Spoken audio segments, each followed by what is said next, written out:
Okay चलो, हम लोगों ने चैप्टर नंबर 3 को खत्म किया, consumer equilibrium and TUMU approach. हमने ये खत्म किया अच्छे से।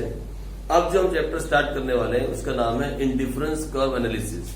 ये भी अपने आप में एक इंपॉर्टेंट चैप्टर है, लेकिन कुछ बुक्स के अंदर इसको मिक्स कर दिया गया है चैप्टर नंबर 2 के अंदर ही। अब घबराना नहीं, हम टीयर चैन के हिसाब से चैप्टर नंबर दे रहे हैं, लेकिन आपके अंदर सारा सिलेबस कवर हो रहा है। ये जो राधा बोगना की किताब है, इसके अंदर इसको मिक्स कर दिया गया, ये यूनिट बना दी गई है। एक यूनिट बनाई है और उस यूनिट के अंदर ही सब कुछ डाल दिया गया। कंज्यूमर इक्विलिब्रियम एंड डिमांड, ये यूनिट का नाम है, यूनिट नंबर 2। और इस यूनिट के अंदर ही सब कुछ है। और इस यूनिट में बोला गया consumer equilibrium, theory of demand and elasticity of demand. और जो कंज्यूमर इक्विलिब्रियम है उसमें ही दोनों अप्रोच डाली गई है। लेकिन असल में अगर दूसरी बुक देखोगे, एनसीईआरटी की बुक देखोगे या आप देखोगे टीआर चैन, तो उसमें अलग अलग चैप्टर है। ठीक है, तो बेसिकली हम चैप्टर नंबर 4 पे जा रहे हैं। चैप्टर नंबर 4 पे जाने वाले हैं। ये चैप्टर नंबर 4 है। टोटल चैप्टर नंबर 3, 4, 5 और 6, ये 4 ऐसे चैप्टर हैं जिसके बेस के अंदर हम कंज्यूमर के बारे में पढ़ेंगे, डिमांड के बारे में पढ़ेंगे। अभी पहले 2 चैप्टर में हम पढ़ रहे हैं, इन 2 चैप्टर में पढ़ रहे हैं what is a consumer and what is a consumer equilibrium. इन 2 में ये हम पढ़ चुके consumer equilibrium with the approach of TUMU, ये पढ़ चुके हैं हम। अब हम पढ़ रहे हैं consumer equilibrium with the approach of indifference curve, वो पढ़ने वाले हैं। और उसके बाद हम पढ़ेंगे थ्योरी ऑफ डिमांड और फिर पढ़ेंगे elasticity of demand. Consumer demand create करता है, इनके बारे में पढ़ेंगे। ठीक है जी। और फिर जैसे ही हम ये चैप्टर खत्म करेंगे, हमारा एक टॉपिक क्लियर हो जाएगा, दैट इज कंज्यूमर। एक कंज्यूमर खुश कब होता है, एक कंज्यूमर होता कौन है, इक्विलिब्रियम क्या होता है, कैसे इक्विलिब्रियम मिलता है, सिंगल कमोडिटी में कैसे मिलता है, डबल में कैसे मिलता है, इंडिफरेंस कर्व में कैसे मिलता है, वो सब बातें। और फिर डिमांड क्या होती है, डिमांड का प्राइस से रिलेशन क्या होता है, डिमांड अच्छे गुड्स की डिमांड क्या होती है, गंदे गुड्स की क्या, बहुत सारी बातें। और फिर डिमांड और प्राइस के रिलेशन को नापते कैसे हैं, that is called elasticity.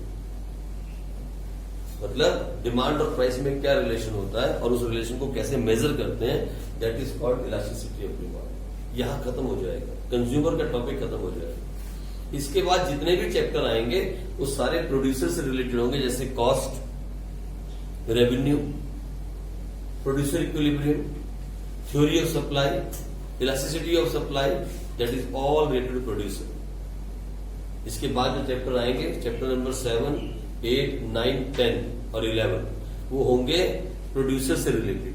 Cost कौन करेगा, प्रोड्यूसर। जो माल बनाएगा उसी को कॉस्ट पड़ेगी। रेवेन्यू कौन कमाएगा, प्रोड्यूसर। जो माल बेचेगा वही रेवेन्यू कमाएगा। फिर तीसरा आएगा प्रोडक्शन फंक्शन, फिर एक आएगा प्रोड्यूसर इक्विलिब्रियम, उसी में सारे चैप्टर आ जाएंगे। सप्लाई भी उसी में आ जाएगा, सब कुछ उसी में आ जाएगा। वो हमारा नेक्स्ट टॉपिक होगा। वो पूरा लॉट एक साथ करना होता है, बीच बीच में तोड़ना नहीं होता। और ये भी पूरा लॉट एक साथ करना है, इसको भी तोड़ना नहीं है। तो जब तक हम ये खत्म नहीं कर लेते तब तक हम उसको छोड़ नहीं सकते अब, क्योंकि एक साथ रिलेटेड चैप्टर्स हैं। ठीक है जी। तो आओ हम चैप्टर नंबर 4 स्टार्ट करते हैं आज। भगवान का नाम लेके आप लिख लो भगवान। आप भी लिख लो भगवान, ऐसे लिख लो आप, जिस भी भगवान को आप मानते हो उसका नाम आप लिख लो। और हाँ, लेकिन एक छोटी सी बात मैंने आपसे बतानी भूल गया पिछले चैप्टर में। वो जो 2 हमने अप्रोच की थी, सिंगल कमोडिटी, डबल कमोडिटी, उसके ग्राफ बनाया आपने? नहीं बनाया? नहीं बनाओगे मतलब? बनाया आपने? दोनों बना रहे थे? पहले सिंगल कमोडिटी वाला फिर डबल कमोडिटी वाला बनाया? किसने किसने बनाया? दिखाओ। कल लेके आना बना के, चाहे गलत बने, रफ में बना के लाना, रफ में। अरे इंपॉर्टेंट है भाई, मैंने नहीं करवाया लेकिन वो इंपॉर्टेंट है। सिंगल कमोडिटी और डबल कमोडिटी में इंपॉर्टेंट है। सिंगल तो बहुत आसान है यार, एक सिंगल कमोडिटी में बहुत आसान है। और डबल कैसे बनाना है मैं थोड़ा सा बता देता हूं, सुनो। सिंगल तो ये एक्स एक्सिस, वाई एक्सिस, और यहां पे एक और ले लेना, इसे ले लो MUX, इसे ले लो MUY, फाइन। और ये क्या था आपका, यूनिट्स कंज्यूम है ना, ये आपका पॉइंट ऑफ ओरिजिन हो गया। इसे ले लेना 1, कितने कितने खाए थे हमने, वो कितना था पिज्जा बर्गर, 5। इसे लेना 1, 2, 3, 4, 5। और इसी के ठीक अपोजिट लेना, यहां से इधर से 1, 2, 3, 4, 5। फाइन। एक बार ऐसे बनेगा, एक बार ऐसे बनेगा और बीच में कहीं जाके क्रॉस हो जाएगा और जहां वो क्रॉस होगा वही कंज्यूमर इक्विलिब्रियम आएगा। आप देख लेना, यही आपने पढ़ा था थ्योरेटिकली। मैं चाहता था ग्राफ आप बनाओ, इसका ग्राफ बनाओ, ऐसे इसका ग्राफ बनेगा एक ही ग्राफ के ऊपर। यहाँ MU x ले लो या MU y ले लो, यहाँ आपका x एक्सिस हो गया, ऐसे कहीं आपका ग्राफ क्रॉस होगा, ऐसे कहीं क्रॉस हो जाएगा ग्राफ। अपने आप से बना के देखो, नहीं बनेगा तो मैं बनवाऊंगा, मेरे पास है बना हुआ, लेकिन मैं चाहता हूं कि आप ट्राई करो। और जो सिंगल कमोडिटी है, सिंगल कमोडिटी वाला वो कैसे बनेगा, ऐसे एक लाइन बनेगी और यहाँ पे कहीं प्राइस आएगा, ऐसा बनेगा सिंगल कमोडिटी वाला। वो इजी है, वो आराम से बन जाएगा आपसे, ठीक है। ये दोनों ग्राफ हैं, ये देखो, ये दोनों ग्राफ हैं, ये सिंगल कमोडिटी वाला है, ये डबल कमोडिटी वाला है। देख रहे हो आप, मैं आपको बनवा सकता हूं, पर मैं चाहता हूं अपने आप से करो, एक बार करके देखो। अरे शेड्यूल आपके पास है, थ्योरी आपके पास है, ग्राफ नहीं बना सकते यार। ये दोनों ग्राफ है, ये रहे, दिख रहे हैं आपको दोनों ग्राफ, इनको भी दिख रहे होंगे जो देख रहे होंगे, ये दोनों ग्राफ, ये सिंगल कमोडिटी केस वाला, ये डबल कमोडिटी केस। ये देखो कहीं क्रॉस कर रहा है, देख रहे हो, यहाँ पे इंटरसेक्ट कर रहा है। ये दोनों ग्राफ आपको बनाने हैं, मैंने आपको तरीका बता दिया कैसे बनाना है डबल कमोडिटी का। एक तरफ x ले लो, एक तरफ y ले लो, एक बार ऐसे ले लो 1 2 3 4 5, एक बार ऐसे ले लो 1 2 3 4 5, ठीक है। इस तरीके से बनाओगे तो आपका ग्राफ बन जाएगा। बना लोगे अब आप, चाहो तो फेयर बना लो, चाहो तो रफ बना के ले आओ, लेकिन बनाना ग्राफ पेपर के ऊपर, ग्राफ पेपर पे बना के लेके आओ, चाहे रफ बना लो। अरे 5 रुपए की नोटबुक आती है 10 रुपए की ग्राफ पेपर की, उसमें 10 ग्राफ होते हैं, लेके बना लो एक बार। अगर फाइनल बन गया और सही बन गया तो उसको जाके पेस्ट कर देना। ये बनाना पड़ेगा वहां पेपर में, ये क्वेश्चन आया ना पेपर में, explain the consumer equilibrium approach two approaches, single commodity और डबल कमोडिटी, तो बनाना पड़ेगा। इतना बड़ा क्वेश्चन नहीं आता है पेपर में वैसे, कि दोनों अप्रोच बताओ। या तो आपको आएगी सिंगल कमोडिटी अप्रोच या आएगी डबल कमोडिटी। और ये पेपर में आने वाला क्वेश्चन है 100%, ये 100% पेपर में आने वाला क्वेश्चन है। आपके फाइनल के अंदर 100% ये क्वेश्चन होगा, आइदर सिंगल कमोडिटी और आइदर डबल कमोडिटी। और अगर आपने शेड्यूल बनाया, उसके बारे में लिखा, उसको एक्सप्लेन किया, लेकिन ग्राफ नहीं बनाया, तो 2 नंबर काट देगी, 6 में से 4 नंबर देगी मैडम। इसके 2 मार्क्स हैं, ये बनाना पड़ेगा। तो कल कर लोगे? आओ फिर आगे चलते हैं, आगे चलेंगे तो कल हम इसके बारे में फिर बात करेंगे। आप मुझे दिखा देना। आई मीन कल तो संडे है, अरे वाह बच के सारे के सारे। मंडे को सही, कब तक बचोगे? मंडे को दिखा देना, ठीक है। तो आओ सबसे पहले चैप्टर नंबर हम 4 पे चले और चैप्टर के टॉपिक्स लिखे फटाफट। सबसे पहला टॉपिक है explain the meaning of indifference curve. Meaning of indifference,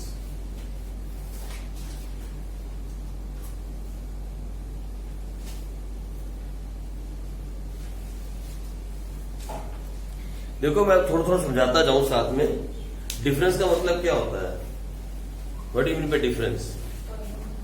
जहां पे 2 चीजों के बीच में डिफरेंस हो, है ना, where there is a difference between 2 things, उसे बोलते हैं डिफरेंस। और इनडिफरेंस कब होता है? Where there is no difference. मतलब when a consumer is consuming 2 goods and he feel there is no difference in them, उसको दोनों चीजों से बराबर क्या मिलती है? सेटिस्फेक्शन मिलती है। उसको कैसे कर्व पे दिखाते हैं? एक कर्व होता है इस तरीके से, उस पर कैसे दिखाते हैं? That is called indifference curve. हम उसके बारे में पढ़ेंगे, डिटेल में पढ़ेंगे, बनता कैसे है, प्रॉपर्टीज क्या है, कस्टमर खड़ा कहाँ होता है, कैसे चलता है, इसके सब पढ़ेंगे, सब डिटेल में। लेकिन सबसे पहला topic meaning of indifference curve. Indifference means where there is no difference. जितने भी बंडल उसमें बनेंगे, कहीं भी कंज्यूमर खड़ा हो जाए, उसको कोई डिफरेंस नहीं है, that is called indifference curve. ठीक है जी, चलो आ जाओ नेक्स्ट, उसके आगे बढ़े। नेक्स्ट टॉपिक है मीनिंग ऑफ इंडिफरेंस शेड्यूल।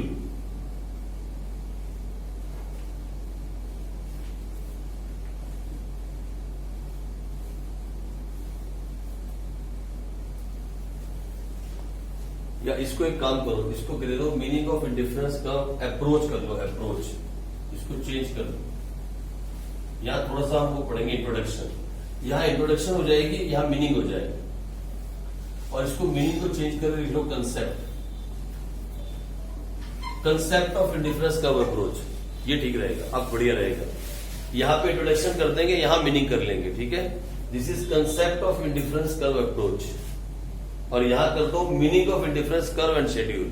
यहां दोनों बातें आ जाएंगी, थोड़ा डिटेल हो जाएगा, थोड़ी सी आपको इंट्रोडक्शन देनी पड़ेगी, वो आपके लिए अच्छी है।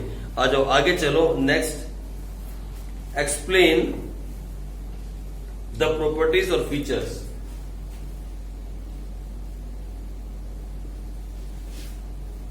Properties oblique features of IC. Properties and features of IC, ये सबसे इंपॉर्टेंट टॉपिक है इसका। फाइन। फिर उसके बाद next is define MRS। MRS की फुल फॉर्म है मार्जिनल रेट ऑफ सब्स्टिट्यूशन। पढ़ेंगे, अभी ऐसे लिख लो आप, डिफाइन MRS। डिटेल में आपको इसका मतलब बता दिया जाएगा और समझा भी दिया जाएगा, प्रॉब्लम नहीं है जी। MRS fine. आगे चलो, नेक्स्ट चलते हैं। Meaning of indifference map.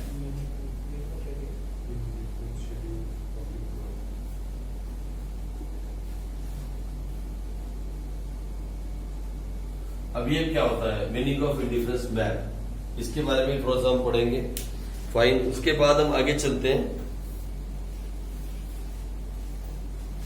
Define budget set and budget line.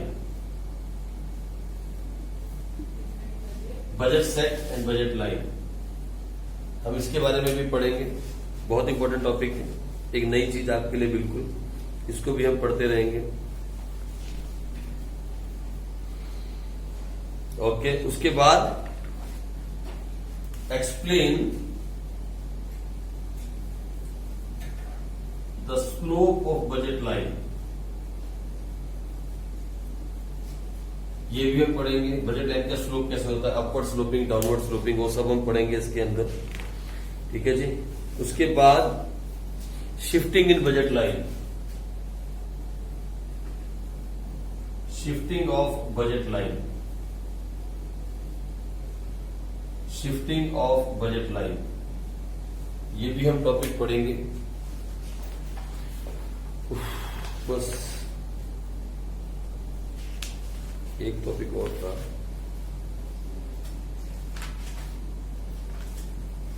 Okay, सबसे इंपॉर्टेंट टॉपिक लिखो, explain the meaning, explain the meaning and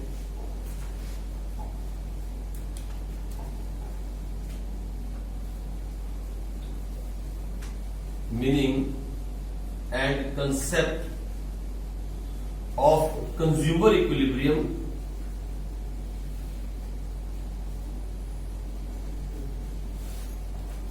meaning and concept of consumer equilibrium through IC approach।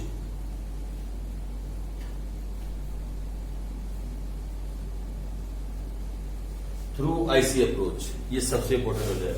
लो जी, इतने ही topic इसमें पढ़ेंगे, और भी आप इसके लिए 2-3 जगह छोड़ देना, अगर कुछ एडिशन होगा तो इसमें ऐड करवाऊंगा। ठीक है जी। अभी अब जगह छोड़ देना, लेकिन पहले ये 9 बड़े बड़े टॉपिक है जो मैंने आपको पढ़ाने हैं। ठीक है। सबसे इंपॉर्टेंट बात इसके अंदर जो है, तो सबसे इंपॉर्टेंट टॉपिक जो इसके अंदर जहां से पेपर आता है, वो एक तो ये है, एक तो ये बड़ा इंपॉर्टेंट टॉपिक है। ठीक है जी। इसे आप मार्क कर सकते हो, ये बहुत इंपॉर्टेंट टॉपिक है, जहां से पेपर आने के चांसेस बहुत ज्यादा है। यहां से ये वाला टॉपिक वेरी इंपॉर्टेंट है। राइट। उसके बाद बजट लाइन का टॉपिक भी इंपॉर्टेंट है, स्लोप को बजट लाइन ये कर लो, वेरी इंपॉर्टेंट, इसमें सब कुछ आ जाएगा, ये भी बहुत इंपॉर्टेंट है। और इसके बाद जो तीसरा इंपॉर्टेंट टॉपिक है वो ये है,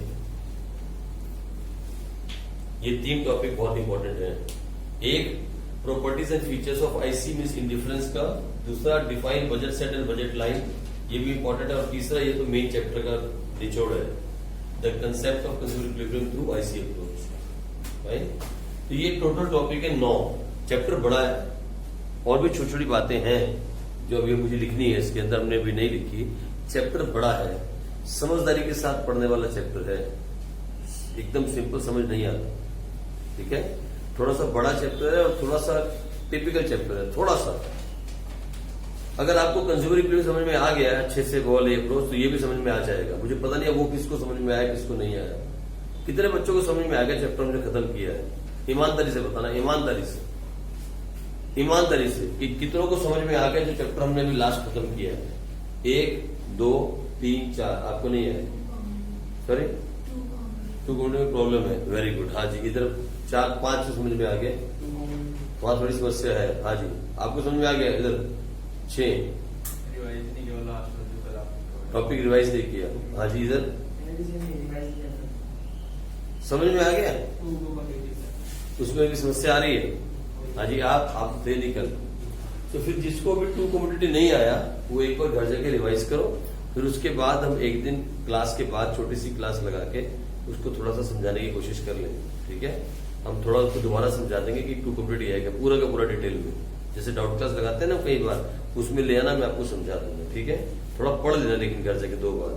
ये बहुत जरूरी चैप्टर है भाई। अब हम स्टार्ट करते हैं इस चैप्टर को। दिमाग से समझना, जहां ना समझ में आए वहां मुझे रोक देना, कहना सर समझ में नहीं आ रहा, या आप बकवास बंद करके दोबारा समझा सकते हो क्या, आप बोल देना, प्रॉब्लम नहीं है।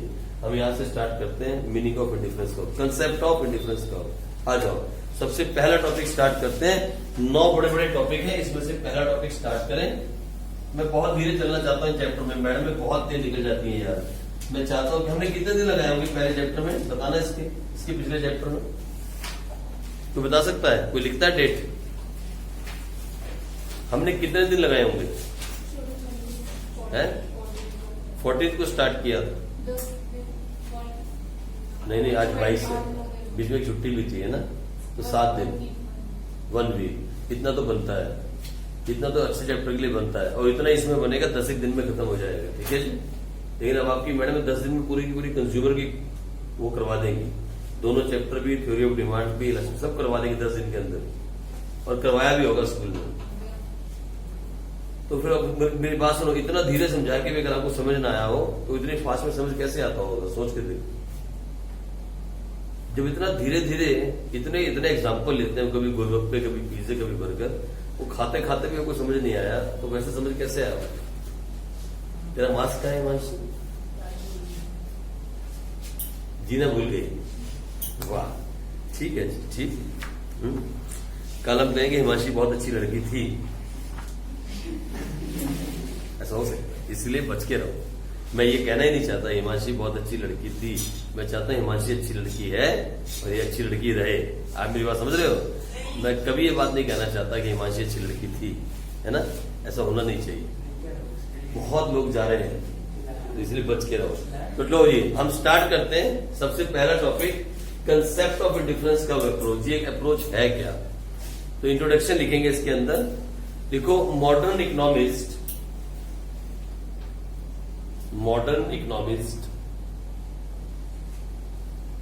मॉडर्न जमाने के इकोनॉमिस्ट हैं, economist decline the concept of cardinal measurement of utility. Modern economist decline the concept of cardinal measurement of utility.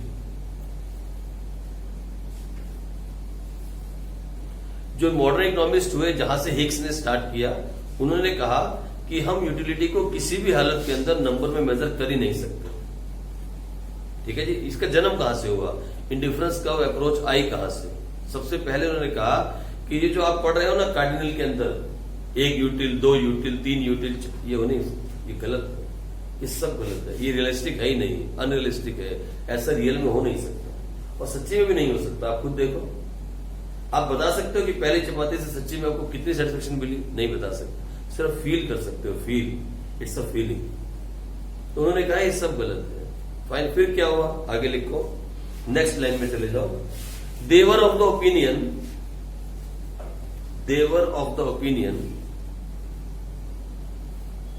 That utility is a psychological concept. Utility is a psychological, PSCHYOLOGICAL, वो silent है P, तो utility is a psychological concept and it is next to impossible to measure it in numbers.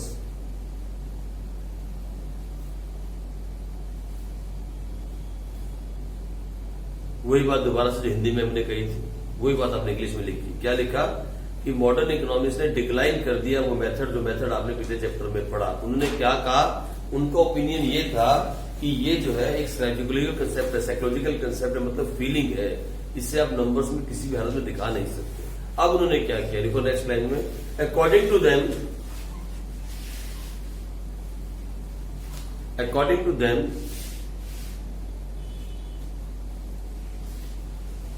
a consumer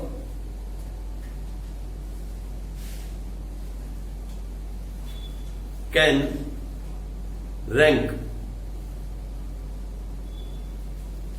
various combination of goods and services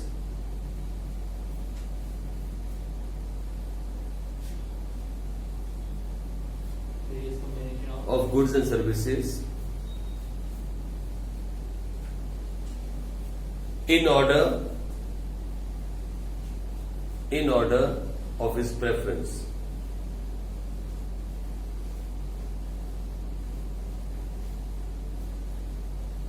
मतलब आप ये कह सकते हो कि मैं उसको ज्यादा प्रेफर करता हूं इससे, लेकिन ये नहीं कह सकते उसको खा के मैं इतना सेटिस्फाई हुआ, 5 अंक, मुझे 5 नंबर सेटिस्फेक्शन मिली, कितने 5 यूटिल, बोलता है ऐसा नहीं हो सकता. आप ये जरूर कह सकते हो कि वो चीज मैं ज्यादा प्रेफर करता हूं, ये उससे कम. रैंकिंग कर सकते हो.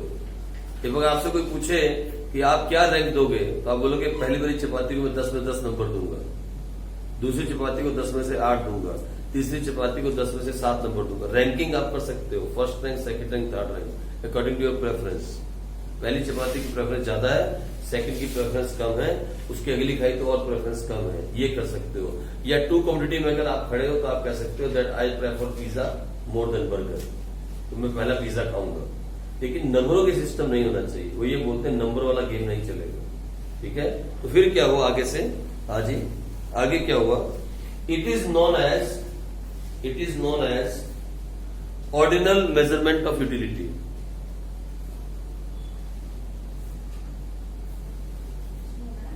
Ordinal, ORDINAL, ordinal measurement of utility.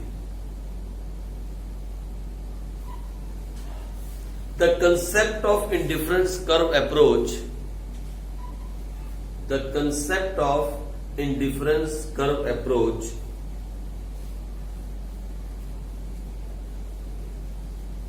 was introduced by J.R. Hicks in 1937. J.R. Hicks in 1937, which explain the consumer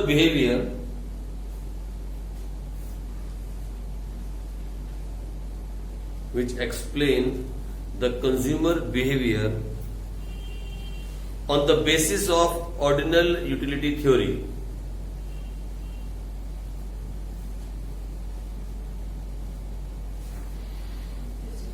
On the basis of ordinal utility theory. ठीक है जी. अब एक बार इसको पढ़ो और प्लीज इसको डाइजेस्ट करो. अगर नहीं समझ में आया तो अभी पूछो ताकि मैं आगे बढ़ूं. मैंने सिर्फ अभी तक यही बताया कि ये अप्रोच है क्या ये अप्रोच थी, किसने इसको इंट्रोड्यूस किया और क्यों किया, क्यों जरूरत पड़ी एक अप्रोच को नई को लाने की, ऐसा क्यों हुआ. ये सारी बातें इस छोटे से उसमें पैराग्राफ में है. आप थोड़ा सा पढ़ लो, नहीं समझ आया हो तो मुझसे पूछ लो. हाँ जी, पढ़ो फटाफट जल्दी से.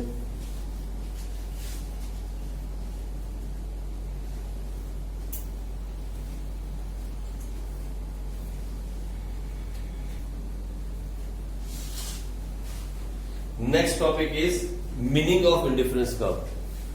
दूसरा है मीनिंग ऑफ इंडिफरेंस कर्व. अब ये मीनिंग क्या है इसका अब यहां थोड़ा सा क्लियर हो जाएगा. मीनिंग ऑफ इंडिफरेंस कर्व तो लिखो, an indifference curve shows all the combinations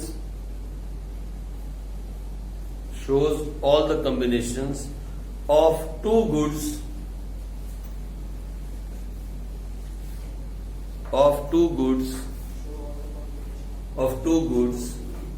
दो गुड्स के लिए, वन सिंगल गुड के लिए नहीं है, of two goods which gives equal satisfaction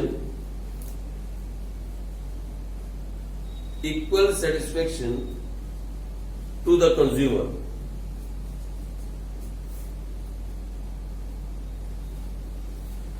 And therefore he is indifferent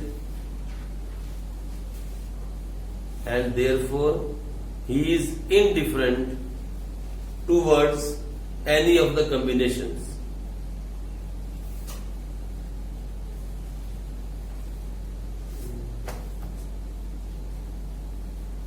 Therefore, he is indifferent towards any of the combination. Let us explain this with the help of schedule. एक schedule बनाते हैं, आ जाओ एक schedule बनाए, लिखो combinations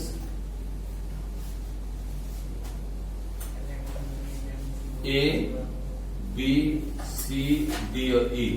5 combination है, there are 5 combinations. ये है गुड X मतलब पिज्जा, और ये है गुड Y मतलब बर्गर जो आपने खाया था, पिज्जा कॉम्बिनेशन है।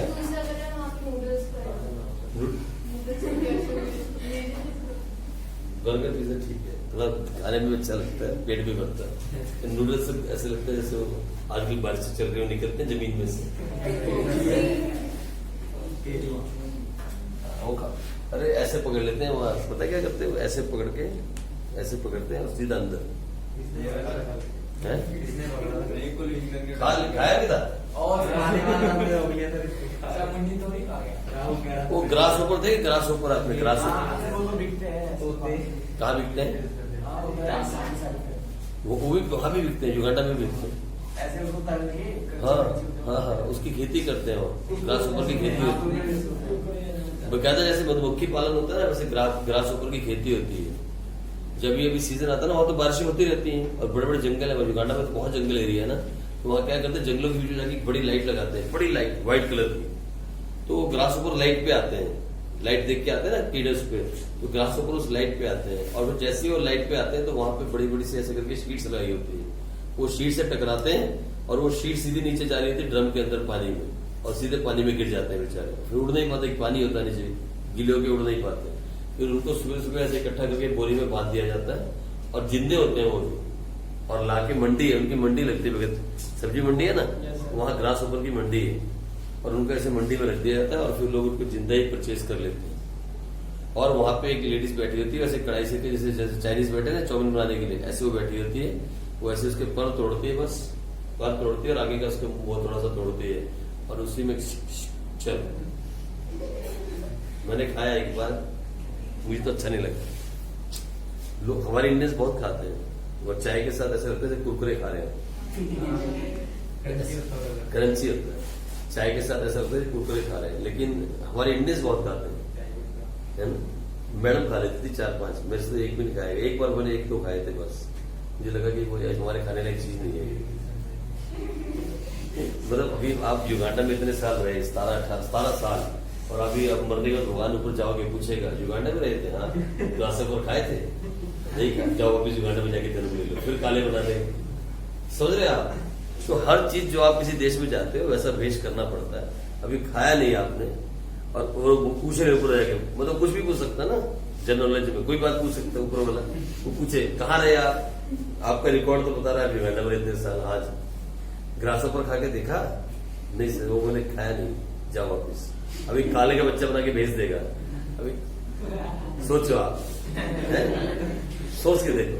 तो मतलब इन चीजें बचने के लिए ये काम करे जाते हैं, हर काम होना चाहिए, हर काम जो आप में से जो भी अंडा मीट नहीं खाता एक बार दिमाग में डाल लेना, अगर ऊपर गए और पूछ लिया ऊपर वाले ने आज तक कभी मुर्गी का अंडा खाया था और आपने कहा नहीं, और उसने मुर्गी बना के भेज देना नीचे जाओ आप आते रहो देते रहो, यही काम कहेगा बस। इसलिए मैं कह रहा हूं आप सब कुछ टेस्ट किया करो, टेस्ट एवरीथिंग, सब कुछ कुछ भी पूछ सकता है ऊपर जाके, कुछ भी पूछेगा है। Oh very good very good. अगर उनकी जान नहीं निकालोगे ना इतने सारी हो जाएंगी वो, हर जगह मुर्गियां दिखेंगी फिर, अगर उनकी जान नहीं निकालोगे। ये सर्कल है, जैसे अकाउंटिंग सर्कल है, सबसे पहले हम क्या करेंगे आइडेंटिफाई, फिर रिकॉर्डिंग, फिर क्लासिफिकेशन, फिर समराइजिंग, फिर इंटरप्रेटिंग, ऐसे ही सर्कल है वो। अगर आपने नहीं खाया तो क्या होगा उससे, वो मुर्गियां हो जाए। और कितने लोगों की रोटी चल रही है उससे, आप ये देखो। मेरा एक दोस्त था, उसने कसम खाई, बोलता मैं किसी को शराब नहीं पीने दूंगा, सारी मैं ही पी लूंगा, सारी वही पी लेता था। उसने कसम खाई, बोलता है मैं कसम खाता हूं कि मैं लोगों की जिंदगी बचाऊंगा। मैंने बोला कैसे? बोलता जितनी भी शराब दुनिया में बनती है सारी मैं ही पी लूंगा। वो दिन रात शराब पीता था, अभी मर गया वो है। तो मैंने उसको बोला तू कभी बुढ़ा नहीं होगा, देख लियो। जो शराब पीते हैं वो यंग रहते हैं। बोलता कैसे? मतलब पहले ही मर जाएगा बुढ़ा होने से, और मैं 42 में चला गया, अभी 2 साल पहले डेथ हो गई। वो इतनी शराब पीता था, इतनी शराब पीता था, वो दिन में भी पैक लगा के ऑफिस में आता था, दिन में भी पैक लगा के ऑफिस में घूमता था, है ना। कितनी बार उसको नोटिस दिया गया कि आप ऐसा काम मत करो। हाँ लड़ता तो नहीं था किसी के साथ, लेकिन उसको पीने की गंदी आदत पड़ गई। क्योंकि युगांडा में क्या रहता है, हमारे यहाँ क्या है कि शराब लेने के लिए वो आपको जाना पड़ता है ठेके पे या वहां कैंटीन में, वहां ऐसा नहीं है।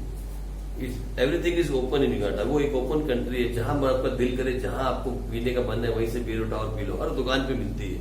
किराना की दुकान है तो वहां भी बियर मिल रही है, वहां भी शराब मिल रही है।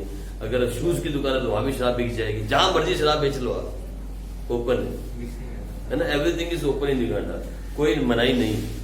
वो ओपन कंट्री है, वो एंजॉय करते हैं, फुल लाइफ को एंजॉय करते हैं। वो हमारी तरह नहीं है। वहां पे एक ही देवी देवता था, कौन सा? एक वो आया था वो कौन से थे मुस्लिम था, मोहम्मद, और दूसरे आए थे जीसस क्राइस्ट। ये तो हमारे यहाँ है 33 करोड़, वहां तो 2 ही थे।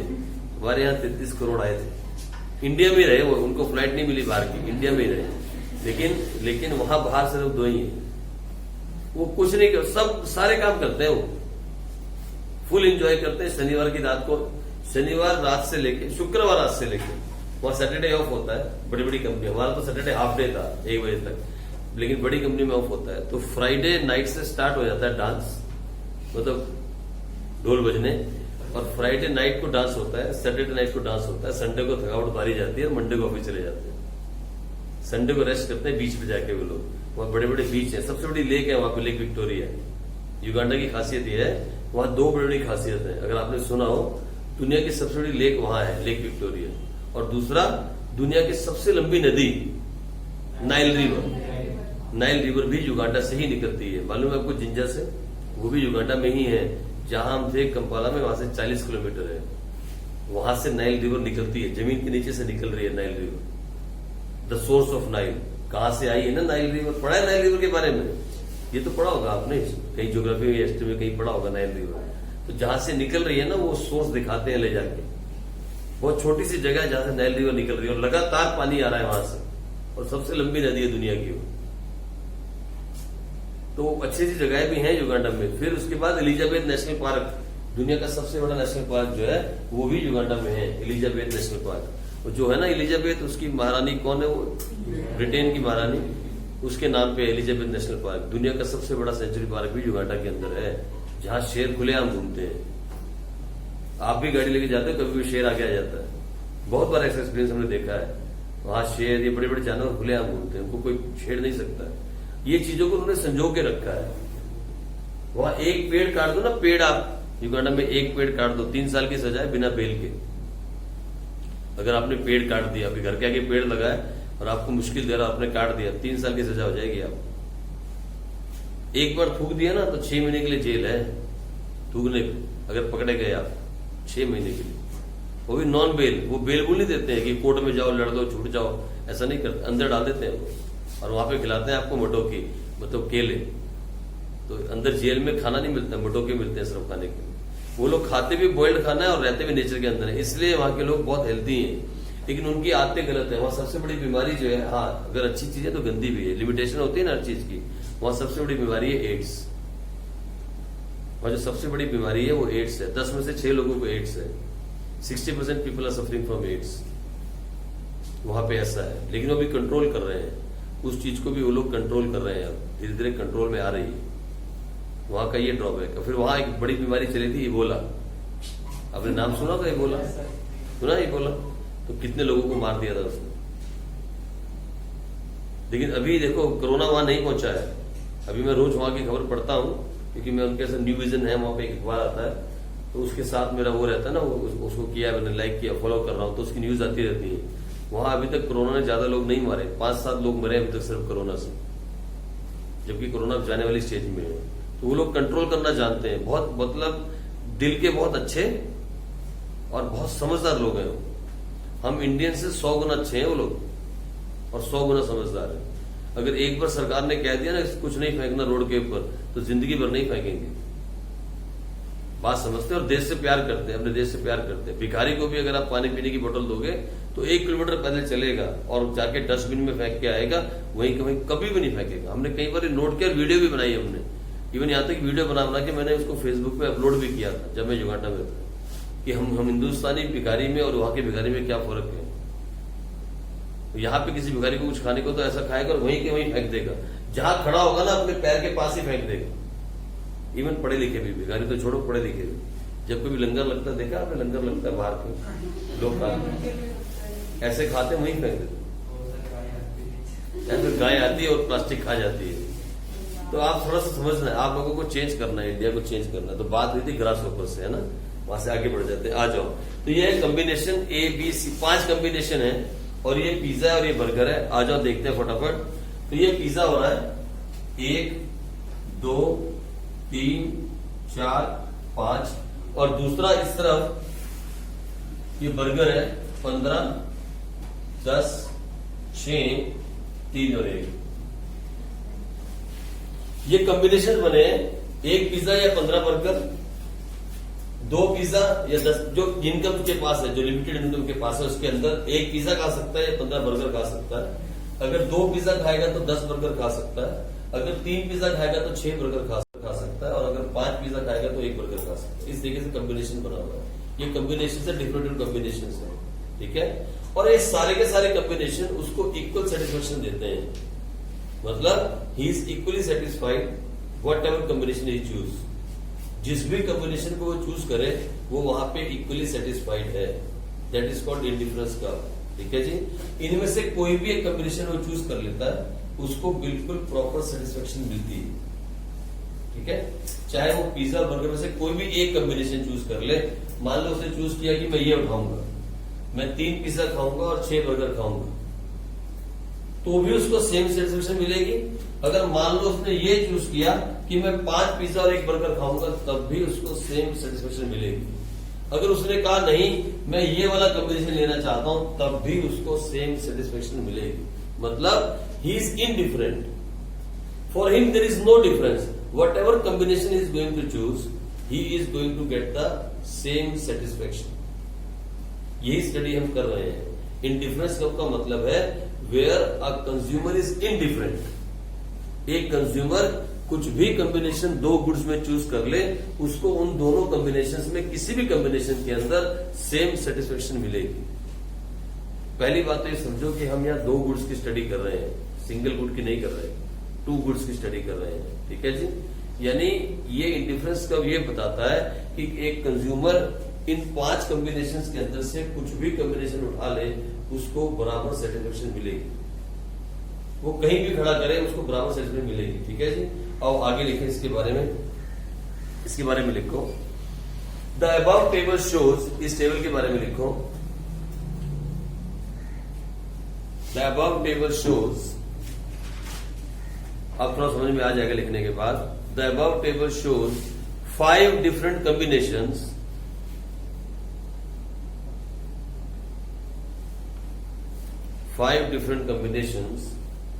of 2 goods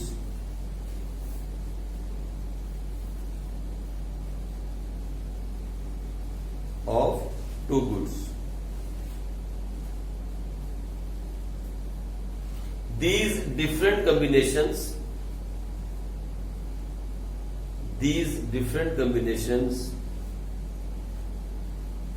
give the same level of satisfaction to the consumer.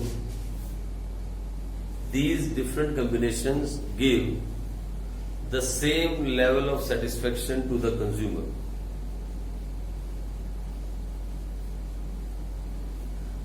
Therefore,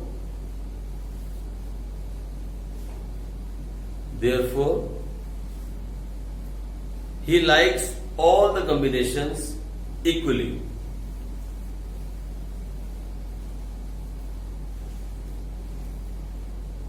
He likes all the combinations equally.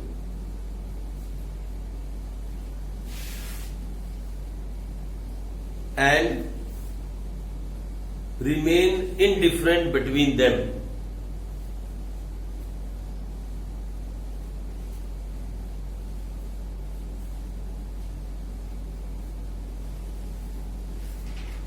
That's why we call this schedule as an indifference schedule.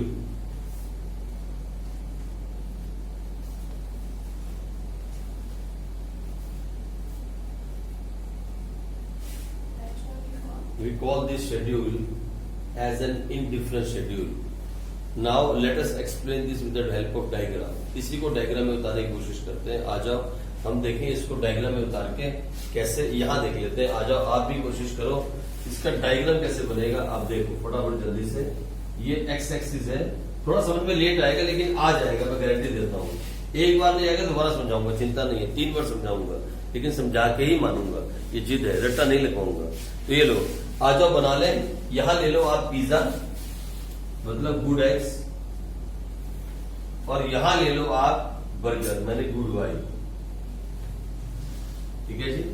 Good x के अंदर 5 है. 1 2 3 4 5 ले लो फटाफट जल्दी से. 1 2 3 4 और 5. और गुड वाई के अंदर क्या है 1 3 6 10 15. तो 2 2 का गैप ले लेते हैं. या 3 का ले लो. पहला ले लो 3 क्योंकि 3 का टेबल चल रहा है ज्यादा. फिर 6 फिर 9 फिर 12 और फिर 15. ऐसे ले लो. 3 का टेबल ले लो है ना. ये ऐसे चल रहा 3 6 9 12 15. चलो अब एक कर बनाओ फटाफट जल्दी से. फटाफट बनाओ फटाफट जल्दी से. तो जब ये 1 है यानी गुड एक्स 1 है, पिज्जा 1 है, तो बर्गर कितने हैं? ये लो ऐसे जुड़ जाएगा. जोड़ लो. ठीक है जी. जब पिज्जा 2 हुए तो बर्गर कितने हैं? 10. यहां कहीं 10 ले लो.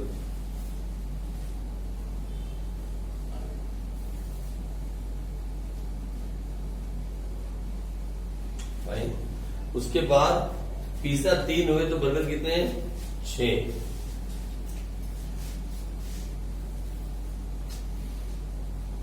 आपके पास तो स्केल वगैरह होगा कुछ.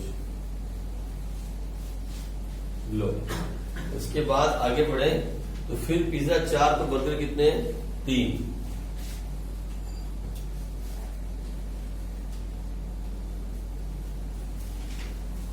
और उसके बाद अगर पिज्जा 5 है तो बर्गर कितने हैं?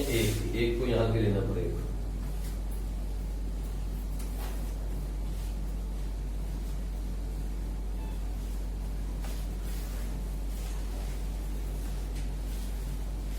इसकी शेप जो आएगी ना ऐसी आएगी.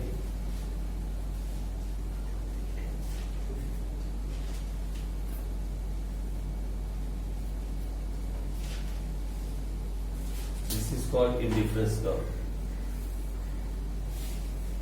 ये बंडल ए है, ये कॉम्बिनेशन बी है, this is combination C, this is combination D and this is combination E. ये 5 कॉम्बिनेशन है. ये पहला कॉम्बिनेशन है हमारे पास 115. ये दूसरा कॉम्बिनेशन है 2 और 10. ये तीसरा कॉम्बिनेशन है 3 और 6. ये चौथा कॉम्बिनेशन है 4 और 3. और ये 5वां कॉम्बिनेशन है 5 और 1. ये 5 कॉम्बिनेशन हैं. ठीक है जी. इस इंडिफरेंस कर्व का मतलब सिर्फ इतना है कि एक कंज्यूमर किसी भी कॉम्बिनेशन को चूज करे उसको इक्वल सेटिस्फेक्शन मिलेगी। ये सारे एक ही कर्व पे हैं। All these combinations are on a simple curve, on a single curve. ये किसी भी कॉम्बिनेशन को एक कस्टमर अगर चूज करेगा उसको इसके इक्वल ही सेटिस्फेक्शन मिलेगी। ठीक है जी, उसको इसके इक्वल ही सेटिस्फेक्शन मिलेगी। बस यही तक आप समझो। मैं कल फिर से आपको यहाँ पे स्टार्ट करवाऊंगा इसी चीज को दोबारा से, और इसमें एक कॉलम और ऐड करूंगा। मैं अभी वो ऐड नहीं करना चाहता, MRS का कॉलम मैं अभी नहीं ऐड करना चाहता। मैं पहले चाहता हूँ थोड़ा सा बेसिक इसको समझो। ठीक है, हमने कुछ ज्यादा बड़ी बात नहीं पढ़ी है, ज्यादा बड़ी बात इस चैप्टर में नहीं पढ़ी। हमने सिर्फ इतना कहा what is the approach of indifference curve, पहले ये पढ़ा। फिर हमने कहा what is the meaning of indifference curve. हमने कहा मीनिंग ऑफ इंडिफरेंस कर्व के अंदर एक कंज्यूमर जब दो गुड्स की बात करेगा तो वो एक ऐसे कर्व पे खड़ा है जहां उसको इक्वल इक्वल इक्वल सेटिस्फेक्शन मिलती है। वो किसी भी एक कॉम्बिनेशन को चूज कर ले, कॉम्बिनेशन बोलो या बंडल बोलो, किसी भी एक बंडल को वो चूज करे, चाहे वो बंडल ए ले ले, चाहे बंडल बी ले ले, चाहे कॉम्बिनेशन सी ले ले, चाहे बंडल डी ले ले, कुछ भी ले ले, उसको इक्वल सेटिस्फेक्शन है। हम एक वो स्टडी कर रहे हैं कि एक कंज्यूमर को दो गुड्स के मामले में अलग अलग बंडल्स पे सेम सेटिस्फेक्शन मिलती है, उसकी स्टडी हम कर रहे हैं। और कैसे इसमें आगे जाके वो इक्विलिब्रियम पे आएगा। अभी हम इक्विलिब्रियम पे नहीं आए हैं, अभी तो हम ये कह रहे हैं कि एक इंडिफरेंस कर्व एक ऐसा कर्व है जहां पे हम ये बताते हैं कि किसी दो गुड्स के मामले में एक कंज्यूमर अगर कुछ भी बंडल को उठा ले वहां उसे सेम सेटिस्फेक्शन मिलेगी। और इसका सबूत हमने ये दिया कि ये सारे के सारे एक ही कर्व पे हैं। ठीक है जी, किसी भी एक बंडल को वो पिक कर सकता है, उसको सेम सेटिस्फेक्शन मिलेगी विद द गिवन इनकम। जो उसके पास पैसा है उसमें से वो चाहे एक पिज्जा खा के 15 बर्गर खा ले तब भी सेम सेटिस्फाइड है, वो चाहे 3 पिज्जा खा के 6 बर्गर खा ले तब भी उतना ही सेटिस्फाइड है, और वो चाहे तो 5 पिज्जा के साथ 1 बर्गर खा ले तब भी उतना ही सेटिस्फाइड है। Means any of this bundles, इनमें से कोई भी बंडल वो उठा ले, कुछ भी कॉम्बिनेशन वो बना ले, वो इक्वली सेटिस्फाइड है। इसे बोलते हैं indifference curve, where a consumer is indifferent, means he does not feel any difference when it's come to the combination of two goods. Where a consumer is indifferent means he is not feeling any difference to choose any combination when it's come to two goods. अब मेरी बात समझे? या वो मत लेके आना, वो TU-MU वाला चक्कर मत लाना। हम एक डिफरेंट स्टडी कर रहे हैं। मैंने आपको समझाया कि इंडिफरेंस कर्व के अंदर we are studying about a behaviour of consumer. इसके बारे में, एक कंज्यूमर के बिहेवियर के बारे में। और हम क्या पढ़ रहे हैं कि इंडिफरेंस कर्व एक ऐसा कर्व है जहां पे एक कंज्यूमर अंधा हो जाता है, अंधा, वो इनडिफरेंट हो जाता है, उसको कोई डिफरेंस नजर नहीं आता। वो कुछ भी खा ले इन दोनों में से कोई भी कॉम्बिनेशन में, वो बराबर सेटिस्फाइड है। He is equally satisfied means he is feeling indifferent. अगर नमून ऊपर देखकर समझ में आता, ही इज फीलिंग इनडिफरेंट और एनी दिस कॉम्बिनेशन, किसी भी कॉम्बिनेशन, और उसी का नाम है indifference curve, where a consumer is fail to find the difference between any combination. उसको सभी कॉम्बिनेशंस के ऊपर सेम सेटिस्फेक्शन मिले और वो ऐसा कंफ्यूज हो जाए कि कौन से कॉम्बिनेशन को चूज करे। तो फिर हम बताएंगे आगे जाके कि ऐसी सिचुएशन में जब वो ऐसे खड़ा हो और आप एक दुकान के बाहर खड़े हो, पिज्जा और बर्गर वहां मिलता है, और आप कोई भी कॉम्बिनेशन चूज करो, आप सेटिस्फाइड हो, तो फिर इक्विलिब्रियम कहां पे मिलेगा, इक्विलिब्रियम कहां होगा, मैक्सिमम सेटिस्फेक्शन कहां मिलेगी। अब वो बात पढ़ने के लिए हमें लास्ट टॉपिक पे जाना होगा, अभी वो बात नहीं आई। अभी तो हम ये समझ रहे हैं कि डिफरेंस कर्व का मतलब क्या है। अभी कंज्यूमर इक्विलिब्रियम नहीं आया, हम इक्विलिब्रियम फाइंड नहीं कर रहे हैं। अभी तो हम ये समझाना चाहते हैं कि what is the meaning of indifference curve, where a consumer feels indifferent, where there is no difference in his mind, means whatever combination he choose of two goods he is happy, that is called indifference curve. अभी इतना समझना है sir. फिर satisfaction कहां मिलेगी sir, कहां satisfy होगा वो, बहुत आगे का टॉपिक है, लास्ट टॉपिक है। देखा आपने, बीच में बहुत कुछ पढ़ना बाकी है, बजट लाइन, ये बजट सेट, बहुत कुछ प्रॉपर्टीज, फीचर्स, अब बहुत कुछ। पहले तो कंसेप्ट ऑफ इंडिफरेंस कर्व को समझो, इंडिफरेंस कर्व है क्या वो समझना है। कंज्यूमर के बारे में बात बाद में होगी। वो हाथ इक्विलिब्रियम कहाँ बनेगा, वो मैक्सिमम सेटिस्फाइड कहाँ होगा, ये बात की बातें हैं, वो बातें बाद में करेंगे, लास्ट टॉपिक में पढ़ेंगे ना। देखा मैंने लिखा है ना last topic, consumer equilibrium with the help of this approach. अभी तो हम ये पढ़ रहे हैं कि अप्रोच क्या है, ये चीज क्या है, इंडिफरेंस की चीज क्या है, एक नई चीज आई आपके ऊपर। इंडिफरेंस कर्व क्या चीज है? इंडिफरेंस कर्व एक ऐसा कर्व है, एक ऐसा शेड्यूल है जहां एक कंज्यूमर फीलिंग इनडिफरेंट, जहां एक कंज्यूमर को कोई डिफरेंस नजर नहीं आता, अगर वो दो गुड्स की बात करे और उनमें से कुछ भी चूज कर ले, कोई भी बंडल चूज करे, ही फील इनडिफरेंट। ये है इंडिफरेंस कर्व। इतनी सी बात है, छोटी सी, ठीक है जी। लेकिन इसके आगे मैं कल एक और छोटा सा कॉलम ऐड करूंगा और एक छोटी सी नई बात जहां पे मैं बताऊंगा व्हाट इज एमआरएस। लेकिन इतना आप पढ़ के आना, सुनो मेरी बात इधर, जिन बच्चों को गंदी आदत है साथ से रिवाइज नहीं करने की, वही आदत छोड़ दो, वही आदत को छोड़ दो। चाहे आप 15 मिनट लगाओ आज की स्टडी में, लेकिन 15 मिनट लगा के भी आपको रिवाइज पक्का करना है। करंट स्टडी आप 4 घंटे पढ़ो, मैं मना नहीं करता हूं, लेकिन करंट स्टडी को 15 मिनट के लिए रिवाइज पक्का करना। इसको पढ़ के आओगे तो कल आगे समझ में पाओगे, ठीक है जी। चलो आगे कल बढ़ेंगे।